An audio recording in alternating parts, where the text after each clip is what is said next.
Toxic advice sa med school na hindi mo dapat paniwalaan. Kung gusto mo mag-survive, dapat wala kang me time, friends time, or family time. Kung ako sa'yo, memorize ko lahat yan. Word per word.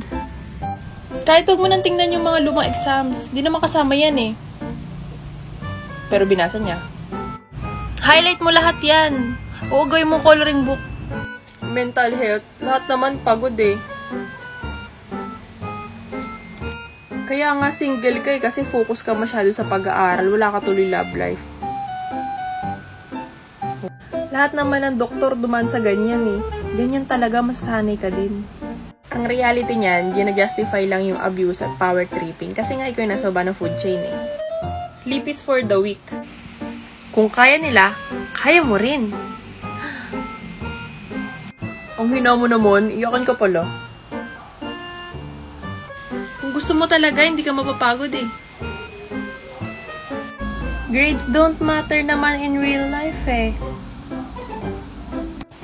Anong they don't matter? Ang mahal-mahal? Ano yung pag bumagsak ka, magbabayad ka na naman?